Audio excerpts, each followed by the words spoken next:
Any buttons? Oh, there it is. Good morning. I am here with Kelly Bent this morning with Star Title, and we are excited to talk to you today about manufactured, mobile, and modular homes. Welcome, Kelly. Thank you. Hello, everybody. Good morning. So this is a topic that myself and our title, what's your title, Kelly? Escrow closers. Title closers, yeah.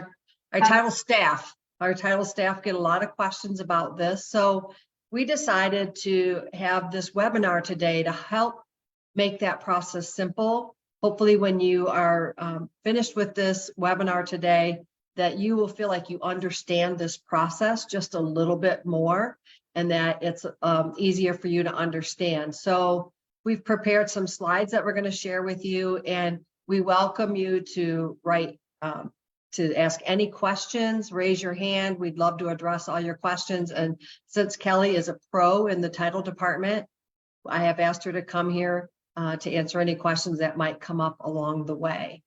So let's get started.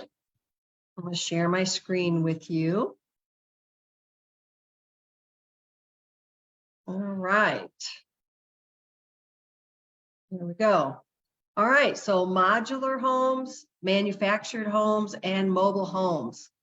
So the first thing that we want to share with you today, and we get this question a lot, is I have a client who wants to sell their mobile home and they are in a park. Can I sell it? So the first thing that we want to share with you is that licensed real estate agents are not licensed to sell homes in a mobile park, which are on leased property. The key is leased property. In order to sell those mobile homes, you must have a special license. This is outside the scope of 5-star real estate, but I have included a link here for you so that you can copy this down and you'd be able to go and research that information. So Kelly, any comments about that? No, I think that's, pretty self-explanatory what you have there. I really haven't had a lot of agents ask me this. I know, Kim, you said that you have that come up often, but I have not. But now knowing this, like you said, if they want to get this special license, they'll have to go to that link and find out what they need to do. Yeah. And so we're going to talk a little bit further about this, what it means to have personal property and a fixed property. And so these mobile homes that are in a park on leased land are personal property, and that's not something that we can sell as a real estate agent. So let's first talk about what is a modular home. We hear these words: modular, manufactured, and mobile.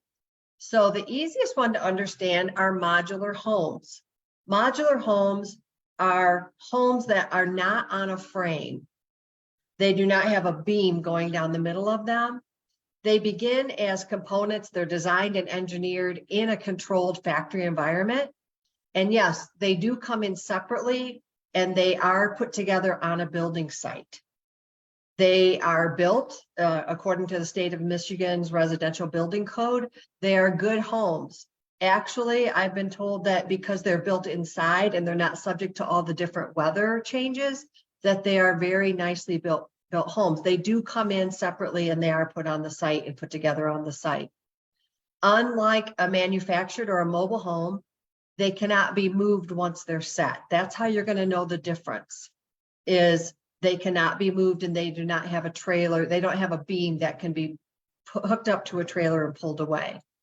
Typically, these homes the costs are higher because you do need heavy equipment such as a crane to help lift them onto the site and put them on the foundation. This is the topic that we all want to know about today, is what's the difference between a manufactured and a mobile home? So basically, and you'll see at the bottom of this presentation, is the difference between a manufactured and mobile home. If you go right here to the bottom, is that a mobile home is a manufactured home that was built before the enactment of HUD, the HUD building code on June 15, 1996. Those built after 1996 are called a manufactured home. and they must meet FHA requirements and have a certification tag. So we use mobile and manufactured interchangeably. The difference is the year that they were built and which requirements, what standards do they meet, and who oversees them. So a manufactured home is on a frame. It is built in a controlled environment, but it has a steel frame running down the middle of it. They are transported on wheels to the site. They can be moved to different locations, just like you move a car. They can be moved. They are not affixed to the property. And they can be set on permanent foundations such as blocks, piers, and I learned here the Oliver system, which is an anchoring system designed to resist horizontal wind loads on the long end side of the home. So it's an anchoring system. They don't necessarily have to have a foundation underneath them. That's what you'll see mostly in a mobile home park. Manufactured and mobile homes are regulated by Housing and Urban Development, also known as HUD. And as I mentioned earlier, the only difference between the two types of home is the date that they were built. So prior to June 15th, 1996, they're referred to as mobile homes. After June 15th, 1996, they are considered a manufactured home, and they must meet FHA requirements, and they have what is called a tag. And we're going to talk about that in a little bit. Any thoughts on that, Kelly? I think that sounds great. Okay. All right. So this is where we're going to bring Kelly in a little bit more. So this is about mobile home titles. Mobile homes are titled in Michigan. Up to 1978, they were actually called a trailer coach. But since 1978, they have been titled as mobile homes. The title is identified as a couple of different names. One could be a certificate of manufactured home or certificate of mobile home title. These documents look just like a vehicle title. Sometimes we call them a green title, but I believe they are now purple. Is that right, Kelly? I think they were purple to start and now are green. Oh, now are green. Okay.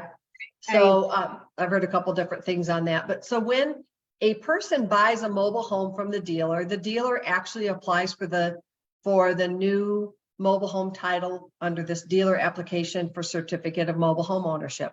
That's nothing you'll have to do. That's something that the dealer will do. But we want to talk to you about the process, about how all of these come together. And then when an owner sells that mobile home, they will assign that title to the new owner. Once again, the same way that you buy and sell a car, right? Same situation. The new owner will bring the assigned title to the Secretary of State office and have it transferred to their name. And then there's an application for certificate of manufactured home ownership is processed at the branch office, and a fee is paid. Very similar to buying and selling a car. Yeah. Okay. Yep. So mobile homes, the way that we've just described them, are not real property.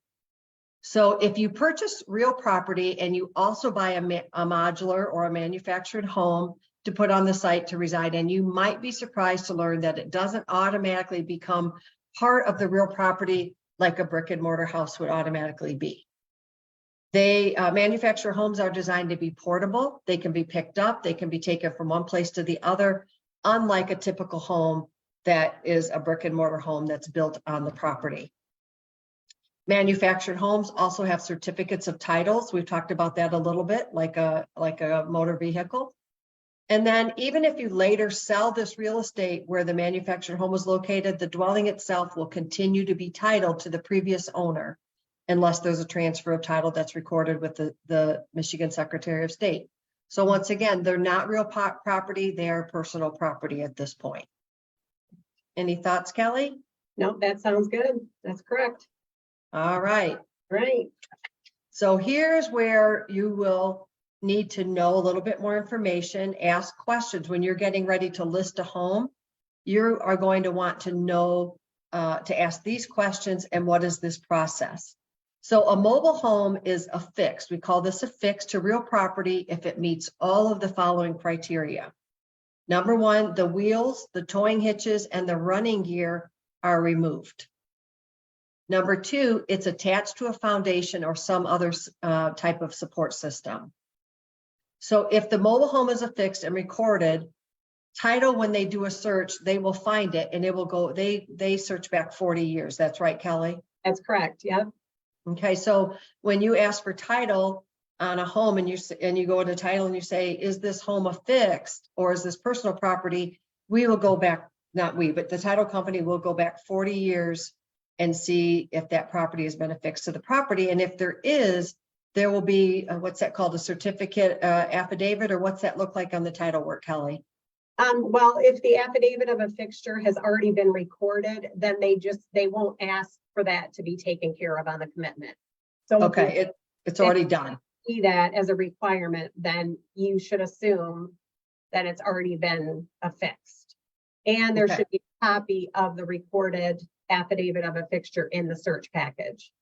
Okay, so the first thing we're going to do is I'm listing this home. I think it's a mobile home, a manufactured home. It's on land. And in order for the lender to lend on this property, you will need to know whether or not it's affixed. That will be the requirement of the lender. Now, someone can pay cash all day long. And I've had this happen where a home was sitting on property and 30 years later, they had paid cash for it 30 years ago. And you would assume because they've lived there so long that it's affixed. But in this situation, they paid cash and that whole procedure had not been followed, and the home was not affixed to the property. Therefore, the new buyer who wanted a loan on it needed to go through the steps that we're going to talk about today. Yep. Yeah. So one of the ways that you can find out is A, do a title search, or B, go to the Michigan Department of Licensing and Regulatory Affairs. Here's their website here, and perform a search to see if that comes up. If it's not affixed, then you'll follow the affidavit process. So here is a picture of the website that you can go to. And Kelly, you had some thoughts about this. When you go to do a search, I come to you, I'm like, Kelly, hey, is this property affixed? We've pulled title, we're not seeing anything there. Then you're going to go to this website. Yes. So a lot of times you are not going to know the serial number. Okay. To enter that. So you have to enter one of the two fields. If you know both of them, then that's great. But you will probably most likely only know the last name of who currently owns the property when you're searching this. If nothing comes up, you should try to search the property records and try the prior owner's name, because it could have possibly been affixed on the prior owners, under the prior owner's name. Okay.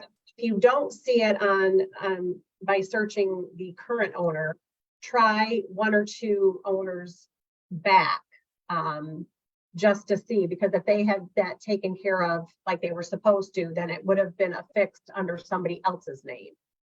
Okay. And like I said, most people are not going to know the serial number up front unless they have a copy of that green title. So that's what I do when I'm looking. If I'm not sure, I just pull up on the BSNA and look at the prior owners and try those names as well. Good tip.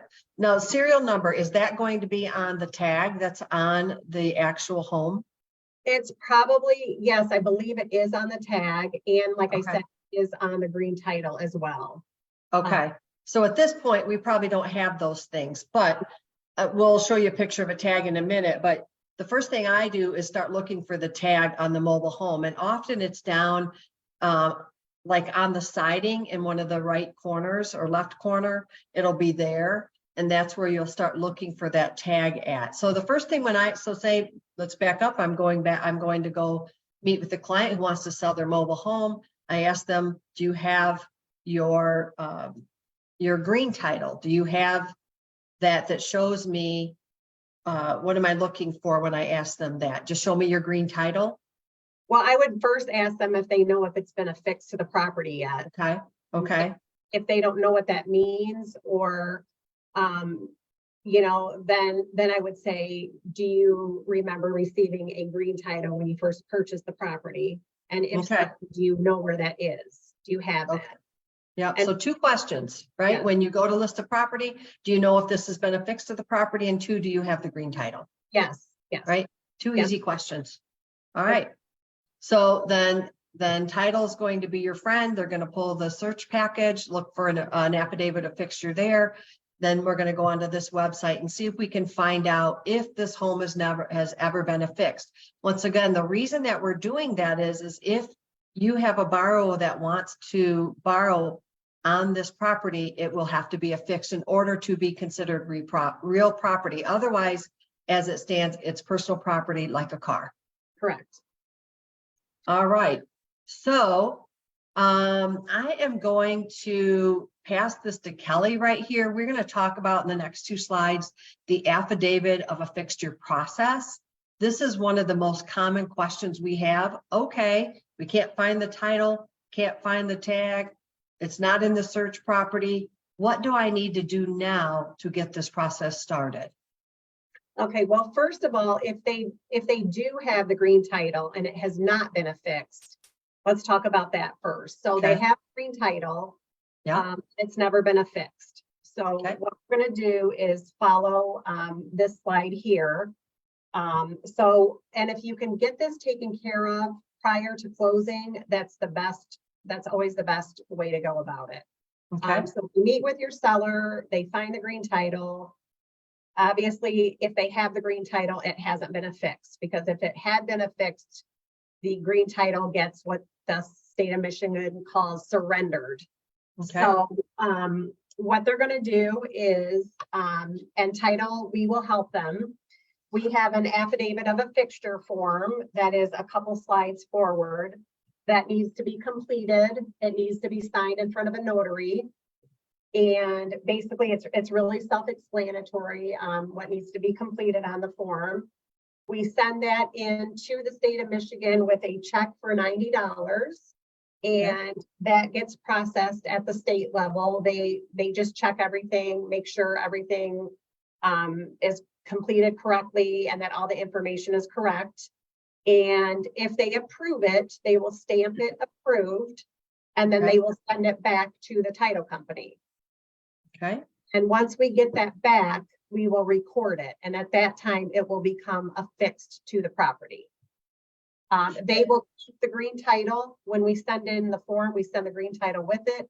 They will keep the green title and surrender that. It becomes fixed and it becomes real property at that point. Perfect. And one of the things here, just to remember, when as Kelly said, the affidavit of fixture application is very easily to understand. Just follow what it's asking for. But this form does have to be signed in front of a notary, right? Yes, correct. Yes. Okay. Yep. And one of the other tips here is you will want to confirm that the owner on the title matches the owner of the real property. Correct. And then she talked about the fee. Whoops. Let's go back here. So anything else on this slide, Kelly? I don't think so. I'm just double checking what you have on this slide. Yep. Okay. So you make sure that the current owner that's listed on the green title is your seller. Sometimes you will run across, you might have a green title that doesn't have your current seller's name on it. So that will tell you that when your current seller bought the property from the prior owner, they never transferred the title. Okay. So if that is the case, then you need to get that green title into your current seller's name first. Okay. Sometimes that can be a little tricky because you need to have them go back to the person they bought it from to get them to sign off of it. Okay. So if that comes up, let us know, because we can help track those people down or help you take care of that. Okay. Okay. And then I think we finished talking about this. Once it's approved, then it will get registered. And at that point, then the green title is surrendered and the mobile home then is considered affixed to real property. Yes. Yep. Perfect. Yep. This makes it seem a lot easier than when you're trying to figure it out on your own. So hopefully this will help explain the process just a little bit easier. And yes, title will help you, but I had to do this a few times till I really understood what it was I was doing, simply because I don't do them that often, right? Mm-hmm. Right. And so, and here's a copy of that affidavit of a fixture application. As you can see, it's very simple. There's another side to it, but it does say here that it does, where am I at here? I certify the mobile home as affixed as described above. and here is where you have to have a notary sign that. Yeah, Okay. and the title company, we can help fill this out. Okay. And basically just have them sign it and, you know, and we will notarize it. When filling it out, if your seller fills it out or if you help as the agent, you just have to make sure when you fill it in, the name of the owner has to show up. It has to be printed on there exactly as it shows up on the title. Okay. Let's say, for instance, there's 2 names on there. One of them is now deceased. So a lot of times we will send in a copy of the death certificate of the deceased person when we send in the form. That way we won't have to get a rejection or have a call from the state of Michigan saying, why isn't the other signature on there, or where is this other person? That's a good tip. That'll save you some time. That does happen sometimes also. Okay. So, and we can get into more of that if those situations come up. Okay. Okay. What about if there's a lost title and you had a title, but you can't find it?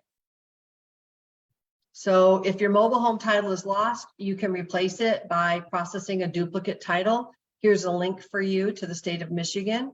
And then what here is when there is a joint ownership on title, only one of the owners must appear and sign it. But like Kelly said, if someone's deceased, they'll go ahead and send that death certificate in just to save that from being rejected. Yeah. And Now, so you, yeah, go ahead. this is, sorry, excuse me. This is only if you know for sure that you have received the green title in the first place and you just, you know, you just can't find it. You know, you had one. So that basically the Secretary of State is going to verify that you were the last known owner on their record database. Just if you lost a car title before, I think we've all done that or misplaced it or whatnot. So this step is only when you know for a fact that you did at one point have that and you just can't find it. All right, perfect. And then this situation is where you never received a green title from the seller. Okay, so go ahead, Kelly. I'll let you run through this slide. It's a little bit more detailed than what has to be done here. And this actually is a newer procedure. So this is new to me as well. And I have not had to do this missing title yet. But I know that it does happen. You know, when you buy mobile homes or manufactured homes from people and the processes are not followed and you're not transferring the title every time a new person purchases this. Let's just say you bought this from somebody and they never provided you with one. So there's a new process where we used to have to go through this whole procedure, and it was a very involved, expensive procedure to take care of this, but they've really they've enacted this new procedure that's going to help us out. So basically, if you have lived in this mobile home for at least 15 years or more, it is basically considered affixed to the property. Nice. And there is a form on the next slide that you will fill out, this affidavit of missing home mobile title. Again, you're going to fill in just that top section in front of a notary again. There, if you look at the bottom, there's three numbers at the bottom of documentation that has to be submitted with this to prove, you know, that this property is affixed, since there is no green title and it has not been affixed to the property. So you have to have evidence from the county treasurer indicating that the date that the mobile home was put on this property. Some of this information might be a little bit hard for you to obtain. And again, you can reach out to title, we can help you. We've got some different contacts and links that we can look for to help you find these dates and whatnot. Need a copy of the vesting deed to the property. So you need to provide a copy of the deed for when you purchased it. And then, and then just filling out this title form, or this affidavit of missing title form. And then you would submit all of this paperwork again to the state of Michigan. So this is kind of helping us get around the more involved process that we used to have to do before. And on the situation that I mentioned before, that is exactly what happened. My owner had lived on this property forever and ever. She didn't know anything about a green title. Her husband had passed away and they had paid cash. So when she wanted to sell, we went through this entire process. I am so happy to see that they have streamlined it, because it was not a fun process. This lady had a hard time driving and making all of this happen and following how her daughter came in, and she had to go down to Secretary of State. There was a lot of things that at that time that she had to go do, and it was very difficult. So I like that this process, this is the harder process of just having it affixed. This is the one where we don't have a title and we need to get that taken care of prior to being able to move forward. Correct. Yes. So, And then when this is done, I wanted to ask you, when this is done, then we follow all these steps, and once it's approved, it will then be affixed, right? correct. Yes. Okay. Yes. Okay. So Yes. I'm happy that they have come up with an alternate method, because that's kind of a nightmare to have to go through, like what you said, what you had to, and Yeah. just the Yeah, parties involved and the expense. It's a I need to lot. get a bond and all kinds of things. So this is much better. And Yeah. hopefully that this webinar will be able to help agents understand a little bit clearer. And then when we do come to title to talk to you, I remember it was like talking Greek to me, because I'd never done it before.